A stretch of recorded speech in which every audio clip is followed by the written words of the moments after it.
आप सभी का आज के इस वीडियो लेसन में स्वागत है। आज हम भारतीय संविधान में वर्णित उच्च न्यायालय, विधान परिषद और हाई कोर्ट के जज के बारे में चर्चा करने वाले हैं। भारतीय संविधान में इनके बारे में क्या कहा गया है, इस पर हम चर्चा करेंगे। आपका हमारे चैनल नॉलेज वन डायरी पर स्वागत है। आपसे निवेदन है कि हमारे इस चैनल को ज़्यादा से ज़्यादा शेयर करें, सब्सक्राइब करें और कोई प्रश्न हो तो आप कमेंट सेक्शन में हमसे पूछ सकते हैं। आज हम सबसे पहले आपसे बात करेंगे राज्य विधानसभा विधान परिषद के बारे में। सबसे पहले हम ये बात करेंगे कि ऐसे कौन से राज्य हैं जिनके पास विधान परिषद है। ये राज्यों के नाम हैं आंध्र प्रदेश, बिहार, कर्नाटक, महाराष्ट्र, तेलंगाना और उत्तर प्रदेश। विधान परिषद बनाने या समाप्त करने की शक्ति राज्यों के पास होती है। यदि संबंधित राज्य विशेष बहुमत से प्रस्ताव पारित करता है तो संसद साधारण बहुमत से ऐसा कर सकती है। विधान परिषद की जो संख्या होती है वो होती है विधानसभा की कुल संख्या का 1/3 और न्यूनतम इसमें 40 सदस्य होते हैं। सभी सदस्य अप्रत्यक्ष रूप से चुने जाते हैं। वास्तविक संख्या संसद द्वारा तय की जाती है। विधान परिषद के निर्वाचन की प्रक्रिया में निम्न प्रकार है। 1/3 सदस्य स्थानीय निकायों से लिए जाते हैं। स्थानीय निकाय का मतलब नगर परिषद, नगर पालिकाएं, जिला परिषद आदि के सदस्यों द्वारा निर्वाचित। 1/3 सदस्य विधानसभा के सदस्यों द्वारा निर्वाचित होते हैं। 1/12 सदस्य स्नातकों द्वारा निर्वाचित सदस्य होते हैं, यानी वे लोग जो 3 वर्षों से राज्य में निवास कर रहे हैं। 1/12 सदस्य शिक्षकों द्वारा निर्वाचित, यानी न्यूनतम 3 वर्षों का अनुभव इनके पास में होना चाहिए। इसके बाद में हम बात करेंगे सर्वोच्च न्यायालय। भारतीय संविधान में सर्वोच्च न्यायालय का वर्णन संविधान के भाग 5 में अनुच्छेद संख्या 124 से 147 में बताया गया है। हम बात करेंगे 124वें अनुच्छेद में सर्वोच्च न्यायालय की स्थापना और उसके संविधान के बारे में बात की गई है। यह भारतीय न्यायपालिका की संरचना त्रिस्तरीय प्रणाली के बारे में भी बताता है। संविधान अनुच्छेद 125 के अंतर्गत न्यायाधीशों का वेतन आदि ये राष्ट्रपति के द्वारा निर्धारित किया जाता है और संसद द्वारा समय समय पर विशेषाधिकारों और वेतनों पर कानून बनाए जाते हैं। इसमें उनके नुकसान के लिए बदलाव नहीं किया जा सकता। अनुच्छेद संख्या 126 में कार्यवाहक मुख्य न्यायाधीश की नियुक्ति की जाती है। इसमें राष्ट्रपति ये नियुक्ति तब करते हैं जब मुख्य न्यायाधीश का पद रिक्त हो, मुख्य न्यायाधीश अस्थायी रूप से अनुपस्थित हो और मुख्य न्यायाधीश अपने कार्यालय के कर्तव्यों का पालन करने में असमर्थ हो। अनुच्छेद संख्या 127 में तदर्थ न्यायाधीशों की नियुक्ति के बारे में बताया गया है। अनुच्छेद संख्या 128 में सर्वोच्च न्यायालय की बैठकों में सेवानिवृत्त न्यायाधीशों की उपस्थिति के बारे में भी बताया गया है। अनुच्छेद संख्या 129 में अभिलेख न्यायालय के बारे में बात की गई है। अनुच्छेद संख्या 130 में सर्वोच्च न्यायालय का स्थान, उसके बारे में बात की गई है। अनुच्छेद संख्या 131 में मूल न्यायाधिकार के बारे में बात की गई है। अनुच्छेद संख्या 132 में कुछ मामलों में उच्च न्यायालयों को सुप्रीम कोर्ट का अपीलीय अधिकार क्षेत्र और संवैधानिक मामला बताया गया है। लेकिन मूल न्यायाधिकार जो अनुच्छेद 131 में वर्णित है, इसका विशेष क्षेत्राधिकार है। केवल सर्वोच्च न्यायालय ही ऐसे विवादों की सुनवाई कर सकता है। ये विवाद केंद्र और राज्य के बीच में, राज्य और अन्य राज्यों के बीच में जो होते हैं वो होते इसके बारे में है। इसके बाद में अपनी बात करते हैं अनुच्छेद 133 जो सिविल न्यायालय में उच्च न्यायालय से अपील में सर्वोच्च न्यायालय की का अपीलीय क्षेत्राधिकार होगा, उसके बारे में इसमें चर्चा की गई है। अनुच्छेद संख्या 134 में आपराधिक मामले में अपीलीय क्षेत्राधिकार के बारे में बात की गई है। अनुच्छेद संख्या 136 में सर्वोच्च न्यायालय द्वारा अपील की विशेष अनुमति के बारे में चर्चा की गई है। अनुच्छेद 137 में सर्वोच्च न्यायालय द्वारा निर्णयों या आदेशों की समीक्षा के बारे में चर्चा की गई है। अनुच्छेद संख्या 140 में सहायक शक्तियों के बारे में बात की गई है। कानून को बेहतर बनाने में विधायिका की मदद कर सकने वाली बातें इसमें है। अनुच्छेद संख्या 141 में सर्वोच्च न्यायालय द्वारा घोषित कानून सभी न्यायालयों पर बाध्यकारी होंगे, इस संबंध में चर्चा की गई है। अनुच्छेद संख्या 142 में सर्वोच्च न्यायालय के आदेशों और डिक्री का प्रवर्तन तथा खोज आदि से संबंधित आदेश के बारे में बात की गई है। अनुच्छेद संख्या 143 में राष्ट्रपति की सर्वोच्च न्यायपालिका से परामर्श करने की शक्ति के बारे में बताया गया है। राष्ट्रपति दो प्रकार के मामलों में सर्वोच्च न्यायालय की राय ले सकते हैं। पहला है किसी विधि संबंधी प्रश्न या सार्वजनिक महत्व के तथ्य पर सर्वोच्च न्यायालय इस राय का पालन कर सकता है या नहीं भी कर सकता है, ये इसमें बात होती है। इसके बारे में अपन बात करेंगे 143वें में राष्ट्रपति की सर्वोच्च न्यायालय से परामर्श करने की शक्ति, जिसमें दूसरा तथ्य है संविधान पूर्व मामले व्यक्त की गई राय केवल सलाहकारी है, न्यायिक निर्णय नहीं है। इसके बाद में अनुच्छेद 144 में सभी नागरिक प्राधिकारियों को सर्वोच्च न्यायालय की सहायता करनी चाहिए, इसका वर्णन इसमें किया गया है। इसके बाद में हम बात करेंगे सुप्रीम कोर्ट के न्यायाधीश के बारे में। सुप्रीम कोर्ट के न्यायाधीश का कार्यकाल संविधान द्वारा कोई विशिष्ट कार्यकाल तय नहीं करता है, बल्कि यह प्रावधान करता है कि 65 वर्ष की आयु तक ये पद पर बने रह सकते हैं, राष्ट्रपति को पत्र लिखकर इस्तीफा दे सकते हैं या संसद की सिफारिश पर राष्ट्रपति द्वारा इन न्यायाधीशों को हटाया जा सकता है। हटाने का जो आधार होगा वो है दुर्व्यवहार या अयोग्यता, यानी प्रूव्ड मिसबिहेवियर या इनकैपेसिटी। सब सुप्रीम कोर्ट के न्यायाधीशों की कुल संख्या और नियुक्ति जो है वो इस प्रकार से है। इनकी कुल संख्या 34 न्यायाधीश बराबर एक मुख्य न्यायाधीश यानी chief justice of India plus 33 अन्य न्यायाधीश। इनकी नियुक्ति जो यानी अपॉइंटमेंट जो है वो होगा, मुख्य न्यायाधीश की नियुक्ति राष्ट्रपति द्वारा सुप्रीम कोर्ट एवं हाई कोर्ट के न्यायाधीशों के परामर्श के बाद इनकी नियुक्ति की जाएगी, और अन्य न्यायाधीश राष्ट्रपति द्वारा सीजेआई यानी chief justice of India, Bharat का मुख्य न्यायाधिपति plus supreme court plus high court के न्यायाधीशों के परामर्श के बाद इनकी नियुक्ति की जाती है। और भारत के संविधान के अनुच्छेद 124A में इसका प्रावधान किया गया है। क्या प्रावधान है?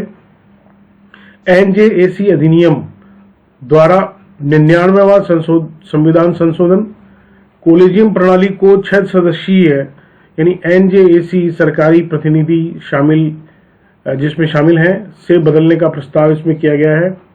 2015 में सुप्रीम कोर्ट ने इसे असंवैधानिक करार दिया और कोलेजियम प्रणाली बहाल करने के बारे में भी इसमें कहा गया है। इसके बाद में जो सर्वोच्च सुप्रीम कोर्ट के न्यायाधीशों की योग्यताएं हैं वो है कि वे भारत का नागरिक हो, उच्चतम न्यायालय में या किसी उच्च न्यायालय में 5 वर्षों तक न्यायाधीश रहा हो, या उच्च न्यायालय में 10 वर्षों तक अधिवक्ता यानी एडवोकेट रहा हो, या राष्ट्रपति की दृष्टि में विधि का प्रतिष्ठित विद्वान यानी डिस्टिंग्विश्ड ज्यूरिस्ट हो। ये इसकी योग्यताएं हैं। न्यायाधीशों को हटाने के लिए जो प्रावधान है वो है कि संसद के अभिभाषण के बाद ही राष्ट्रपति द्वारा इसे हटाए जाने के बारे में बात की जा सकती है। प्रस्ताव पर हस्ताक्षर करने के लिए लगभग 100 सदस्य लोकसभा के हों और 50 सदस्य राज्यसभा के हों, और इसका आधार है कि दुर्व्यवहार हो या अक्षमता। दोनों सदनों में विशेष बहुमत से यह जो है पारित होना चाहिए। अभी तक किसी भी सुप्रीम कोर्ट जज पर महाभियोग नहीं लगाया गया है। राष्ट्रपति के समक्ष सुप्रीम कोर्ट के न्यायाधीश जो है वो शपथ लेते हैं। भारत के राष्ट्रपति के समक्ष इनको शपथ लेनी होगी। सुप्रीम कोर्ट का जज बनने के बाद निजी तौर पर ये न्यायाधीश प्रैक्टिस नहीं कर सकते हैं। इसके बाद में अपन बात करेंगे भारत के उच्च न्यायालय के बारे में। संविधान के भाग 6 के अनुच्छेद संख्या 214 से 232 में इसका वर्णन किया गया है। इसकी पृष्ठभूमि के मुख्य तथ्यों के बारे में अपन चर्चा करेंगे कि 1862 में उच्च न्यायालयों की स्थापना कलकत्ता, बॉम्बे और मद्रास में हुई थी। 1866 में इलाहाबाद उच्च न्यायालय की स्थापना की गई। उच्च न्यायालय अधिनियम 1861 जो हाईकोर्ट एक्ट जो है उसमें इसका वर्णन है, जिसमें बॉम्बे, कलकत्ता और मद्रास में पहले के राष्ट्रपति शासित सुप्रीम कोर्ट को समाप्त कर उच्च न्यायालय बनाए गए हैं। 7वें संविधान संशोधन अधिनियम जो 1956 में प्रस्तुत किया गया, उसमें एक से अधिक राज्यों और या केंद्र शासित प्रदेशों के लिए साझा उच्च न्यायालय की अनुमति दी गई है। वर्तमान स्थिति में भारत में कुल 25 उच्च न्यायालय हैं। केंद्र शासित प्रदेश यानी यूनियन टेरिटरीज में केवल दिल्ली और जम्मू कश्मीर के पास स्वयं का उच्च न्यायालय है। अनुच्छेद संख्या 214 में प्रत्येक राज्य के लिए एक उच्च न्यायालय के बारे में बात की गई है। मुख्य न्यायाधीश के लिए राष्ट्रपति द्वारा मुख्य न्यायाधीश CJI और संबंधित राज्य के राज्यपाल के परामर्श के बाद में इन्हें नियुक्त किया जाएगा।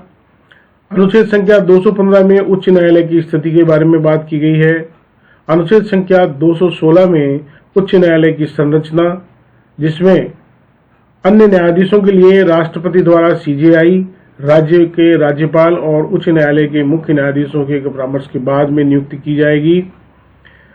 अनुच्छेद संख्या 217 में न्यायाधीशों की नियुक्ति और कार्यकाल के बारे में बात की जाएगी और इनकी योग्यताएं जो हैं वो है भारत का नागरिक हो और न्यूनतम 10 वर्षों तक न्याय पद पर रहा हो।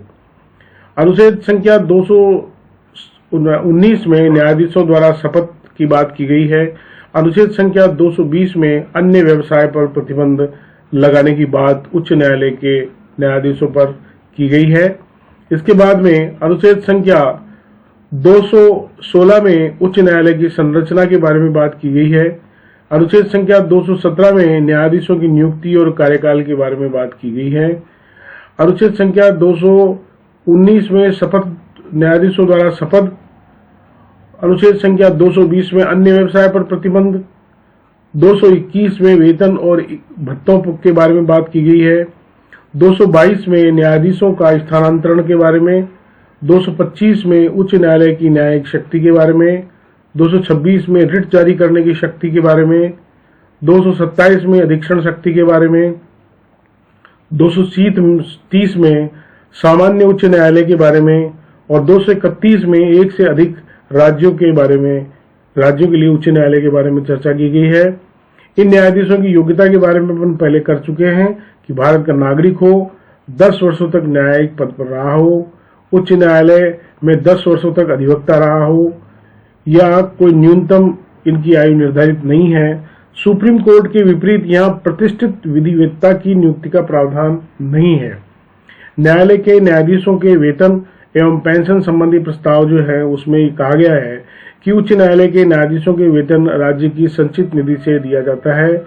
उच्च न्यायालय के न्यायाधीशों की पेंशन भारत की संचित निधि से दी जाती है।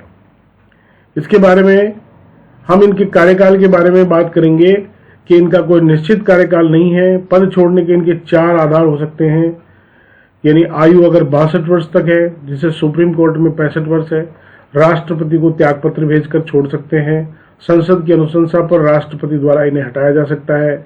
सुप्रीम कोर्ट में नियुक्ति या अन्य उच्च न्यायालयों में स्थानांतरण इनके होने पर ये पद छोड़ सकते हैं।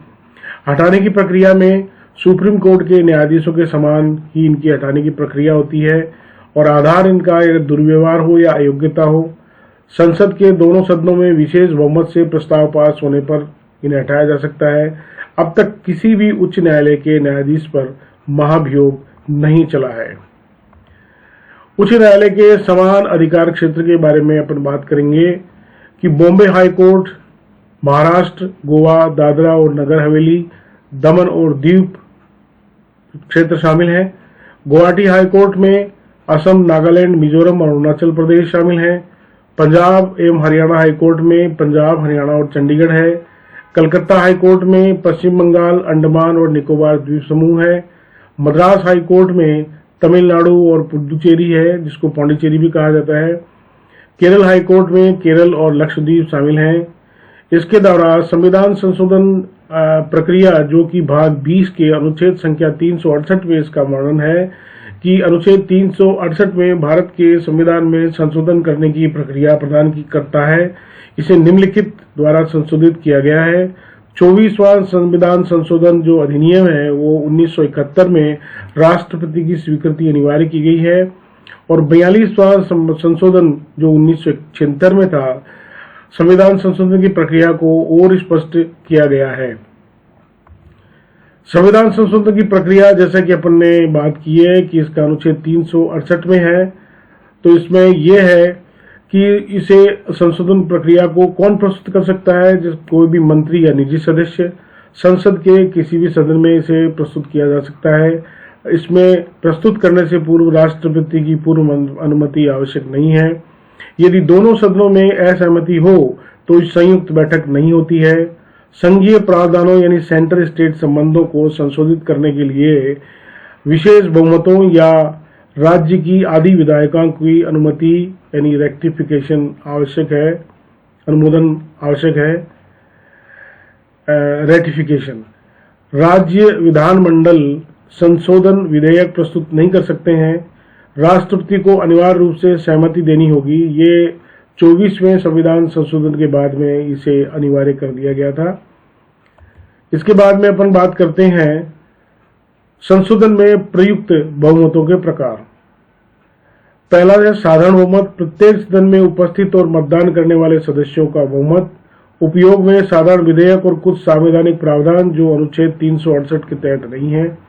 विशेष बहुमत, कुल सदस्यता के 50% से अधिक प्लस उपस्थित मतदान करने वाले सदस्यों का 2/3 का बहुमत।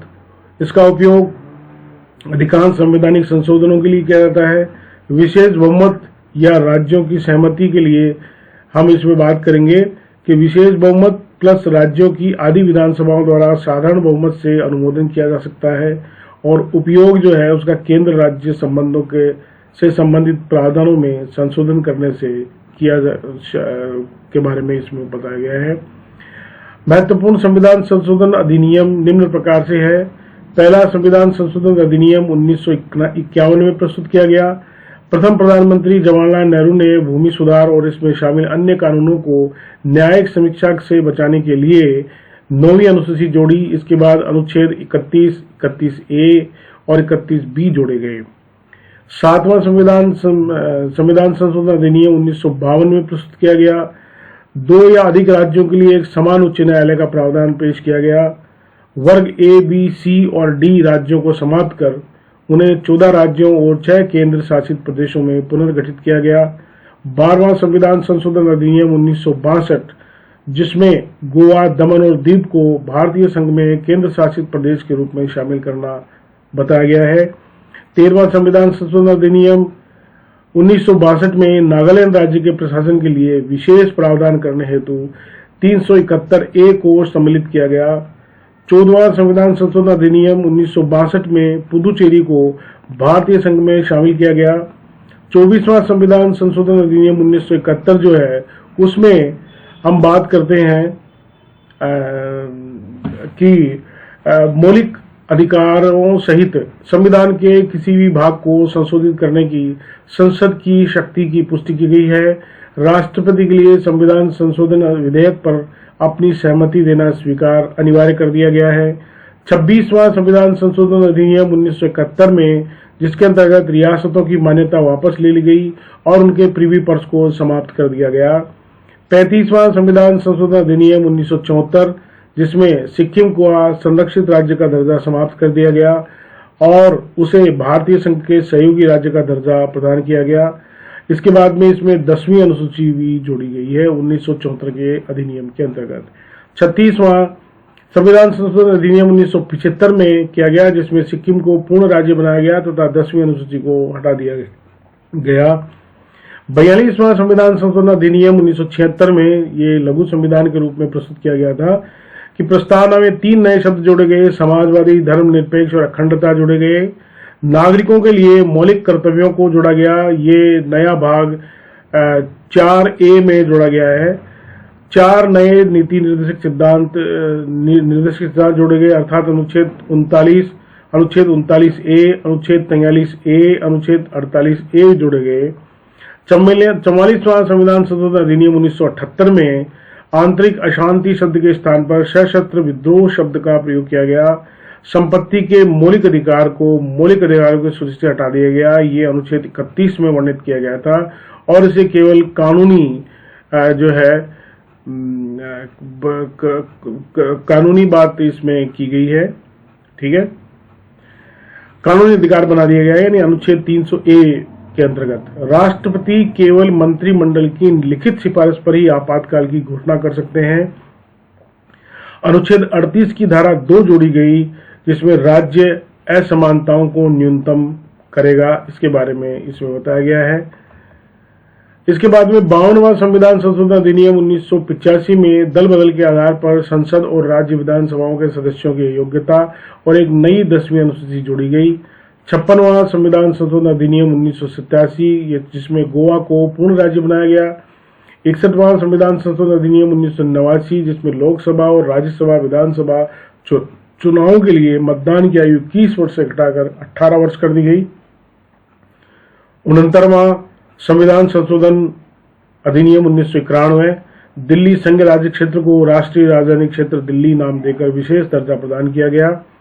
73वां संविधान संशोधन अधिनियम 1992, इसके अंतर्गत पंचायती राज संस्थाएं, इसमें नया भाग 9वां जोड़ा गया, जिसे पंचायत कहा जाएगा, और एक नई 11वीं अनुसूची जिसमें 29 कार्यात्मक विषय होंगे जोड़ा गया। 74वां संविधान संशोधन अधिनियम 1992 के अंतर्गत शहरी स्थानीय निकाय और नगर पालिकाओं के नाम से एक नया भाग 9A और 18 कार्यात्मक पदों वाली एक नई 12वीं अनुसूची को जोड़ा गया। 24वां संविधान संशोधन अधिनियम 2001 इस उद्देश्य से लोकसभा और राज्य विधानसभाओं में सीटों के पुनर्समायोजन पर प्रतिबंध को अगले 25 वर्षों यानी 2026 तक के लिए बढ़ा दिया गया है। 86वां संविधान संशोधन अधिनियम, जो कि 2002 में किया गया था, इसके अंतर्गत अनुच्छेद 21A के तहत प्रारंभिक शिक्षा को मौलिक अधिकार बनाया गया। निर्देशक सिद्धांतों में अनुच्छेद 45 की विषय वस्तु में परिवर्तन किया गया। अनुच्छेद 51A के अंतर्गत एक नया मौलिक कर्तव्य जोड़ा गया। 87वां संविधान संशोधन अधिनियम 2003 2001 की जनगणना के आधार पर निर्वाचन क्षेत्रों के परिसीमन का प्रस्ताव इसमें जोड़ा गया। 89वां संविधान संशोधन अधिनियम 2003, जिसमें राष्ट्रीय अनुसूचित जाति और जनजाति आयोग को 2 अलग अलग निकायों में विभाजित कर दिया गया। 91वां संविधान संशोधन अधिनियम 2003, मंत्रिपरिषद की सदस्य संख्या लोकसभा की कुल सदस्य संख्या के 15% से अधिक नहीं होगी। 93वां संविधान संशोधन अधिनियम 2005, जिसमें शैक्षणिक संस्थाओं में अन्य पिछड़े वर्गों के लिए आरक्षण का प्रावधान दिया गया। इसके बाद में आता है 89वां संविधान संशोधन, ये अपन ने पहले कर लिया है, अब 97वां संविधान संशोधन अधिनियम 2011, जिसमें सहकारी समितियों को संवैधानिक दर्जा और संरक्षण की बात की गई है। 99वां संविधान संशोधन अधिनियम 2014, जिसमें राष्ट्रीय न्यायिक नियुक्ति आयोग का गठन किया गया। 2015 में सुप्रीम कोर्ट की 5 जजों की संविधान पीठ ने 4-1 के बहुमत से कॉलेजियम प्रणाली को बरकरार रखा और जो है इसको असंवैधानिक करार दिया गया है, NJAC को। इसके बाद में बात करते हैं अपन 100वां संविधान संशोधन अधिनियम 2015, भारत और बांग्लादेश के बीच भूमि सीमा समझौते यानी LBA से संबंधित है। ये 101वां संविधान संशोधन अधिनियम 2017, देश में 1 जुलाई 2017 से वस्तु एवं सेवा कर लागू। 2002 में संविधान संशोधन अधिनियम 2018, राष्ट्रीय पिछड़ा वर्ग आयोग को संवैधानिक दर्जा दिया गया। 103वां संविधान संशोधन अधिनियम 2019, आर्थिक रूप से कमजोर वर्गों यानी ईडब्ल्यूएस के लिए 10% आरक्षण की बात की गई। 104वां संविधान संशोधन अधिनियम 2020, लोकसभा और राज्य विधानसभाओं में एससी और एसटी के लिए सीटों का आरक्षण बढ़ा दिया गया। 105वां संविधान संशोधन अधिनियम 2021, सामाजिक और आर्थिक रूप से पिछड़े यानी एससी बीसी की सूची तैयार करने की राज्य सरकारों की शक्ति को बहाल कर दिया गया। 106वां संविधान संशोधन अधिनियम 2023, यह लोकसभा, राज्य विधानसभाओं और राष्ट्रीय राजधानी क्षेत्र दिल्ली की विधानसभाओं में महिलाओं के लिए 1/3 सीट आरक्षित करता है, जिसमें अनुसूचित जातियों और जनजातियों के लिए आरक्षित सीटें भी इसमें शामिल की गई हैं। तो साथियों, ये था हमारा आज का lesson. Thanks for your time. Keep watching our channel Knowledge One Diary. आप इसी प्रकार से चैनल को देखते रहें, शेयर और सब्सक्राइब करते रहें। बहुत बहुत धन्यवाद। नमस्कार।